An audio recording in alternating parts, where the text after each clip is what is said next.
భారతదేశం 18వ శతాబ్దం వరకు ప్రపంచ దేశాలలోనే సిరి సంపదలతో తులతూగుతున్నటువంటి దేశం మన భారతదేశం.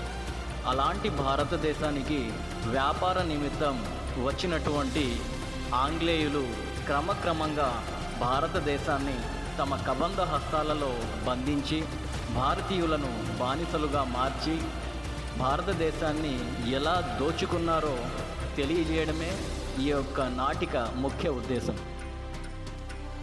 అన్న, ఉదయాన్నే ఎక్కడికి వెళ్తున్నావు అన్న? సరుకులు కొనడానికి సంతకి వెళ్తున్నాను.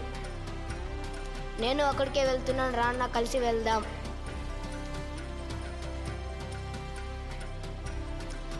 అన్న రండి రండి, ఏం కావాలి? ఈ సరుకులు ఎలా అమ్ముతున్నావు అన్న? ఒక్కొక్కటి 5 వరాహాలండి. ఇదిగో 2 ఇవ్వు. దండాలయ్యా. మీరేంటయ్యా ఇలా వచ్చారు? కబురు పంపితే మేమే వచ్చేవాళ్ళం కదయ్యా. మరేం లేదు, బ్రిటిష్ వాళ్ళు ఈస్ట్ ఇండియా కంపెనీ పేరుతో వ్యాపారం చేయడానికి భారతదేశానికి వచ్చారు. వాళ్లకు మన రాజు అనుమతి ఇచ్చారు. మీరు బాగా వ్యాపారం చేసుకోండి. సరే అయ్యా. ఆహా, ఈ భారతదేశం ఎంత అందంగా ఉంది. అటు చూడు, మనకు కావలసిన వస్తువులు తక్కువ ధరకే దొరుకుతున్నాయి.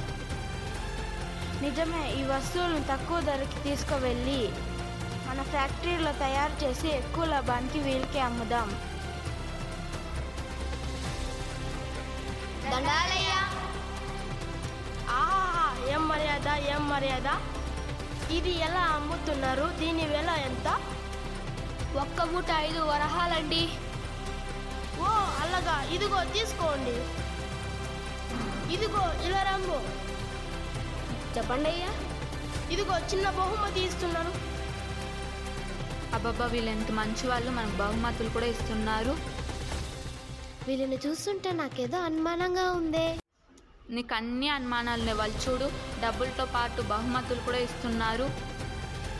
పద, ఇంటికి వెళ్దాం.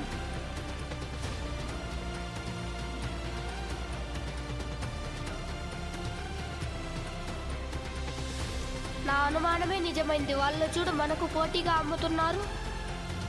ఇది ఒక్కొక్కటి ఎలా అమ్ముతున్నారు? ఒక్కొక్కటి 5 వరహాలు. చాలా ఎక్కువగా ఉంది. వాళ్ళు చూడండి, 1 వరహానికి అమ్ముతున్నారు. పదరా, అక్కడే కొనుక్కుందాము. ఇక్కడి ప్రజలు అన్నీ కొనుక్కొని వెళ్ళిపోయారు. ఎన్ని లాభాలు వచ్చాయి. Let's go. ఏంటి, మన దగ్గర ఎవరు కొనడం లేదు? ఇలా అయితే మనం ఎలా బతకడం? కొన్ని సంవత్సరాల తరువాత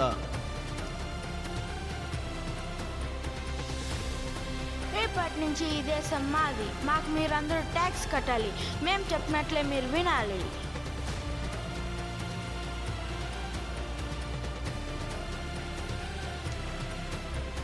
అయ్యా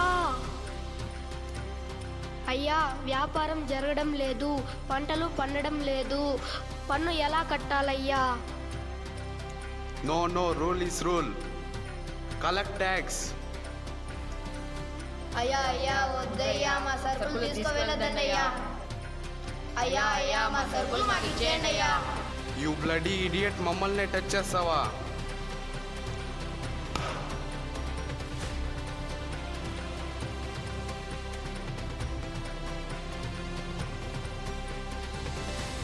కొన్ని రోజుల తరువాత నాన్న, ఆకలి అవుతుంది నాన్న. నాన్న, ఆకలి అవుతుంది నాన్న. ఆకలి అవుతుందా? ఇప్పుడే వస్తాను, ఉండు తల్లి.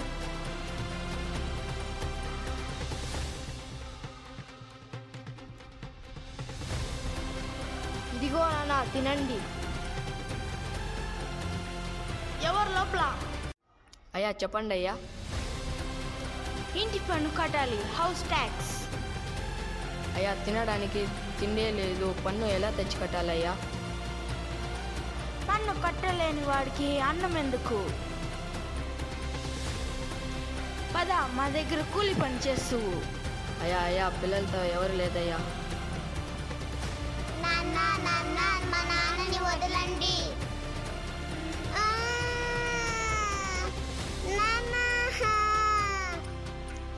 పిల్లలు ఏడవకండి ఏడవకండి, మీ నాన్నను నేను తీసుకొస్తాను.